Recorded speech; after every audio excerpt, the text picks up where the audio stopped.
This video is to show you how you can automate your actions so that you don't have to do the same repetitive actions each time to your pictures, especially when you're doing images that were taken at the same time that you're going to do the exact same edits to. So essentially what an action is a sequence of commands. So anytime you are using your adjustment layers, or you're changing things to black and white, or you're changing your image size, you're telling the computer to do something. That is an action.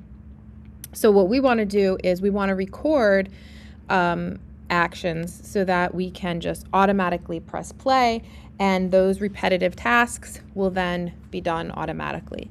So the first thing you're going to do is open up a picture, and then you're going to go up to where it says window, and you're going to go to where it says actions. And when the dialog box appears, you're going to go to the little square with the plus sign, and you're going to, which is the create new action. And I would name it. This is a demo one, so I'm just going to put something that you recognize so that you know what it's going to be, because you might have a bunch of different actions. So I just put this one as my demo, and then you're going to press record.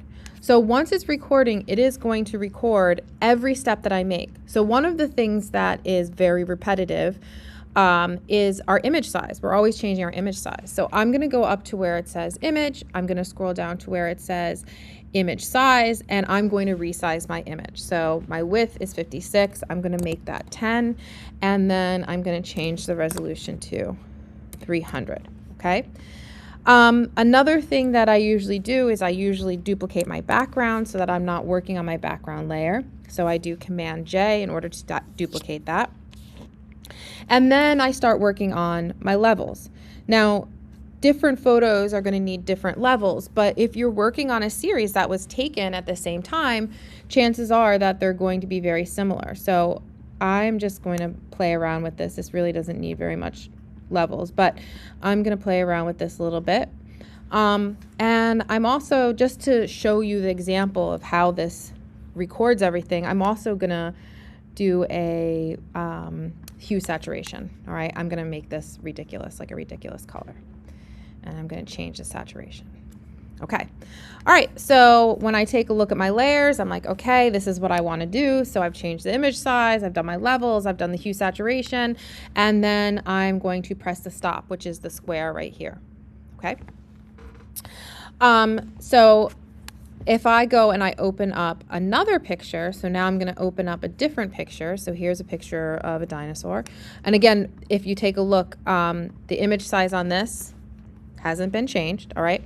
So now I'm going to go to my adjustments, and I am going to go and look for my demo. So there's my Colleen demo. And then you're going to press the play button. And there you go.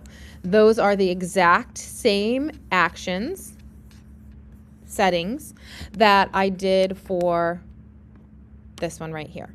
Okay. And it applied it to this with just one click. And if I go and I check my image size, you saw earlier that there it is, 10, 300. So that should save you some time. I almost forgot. One of the things that you might want to do too is, if you're done in adding the action, is flattening your layer. So that way when you go to copy and paste, you're not copying and pasting your blank hue saturation or your levels. So if you do Command Option Shift E, that will automatically flatten, and that also can be placed within your actions. Okay, so again, anytime that you have some type of repetitive command that you need to do to several pictures, and it's the same thing, you can automate those by going into your actions and recording. Hopefully that will help.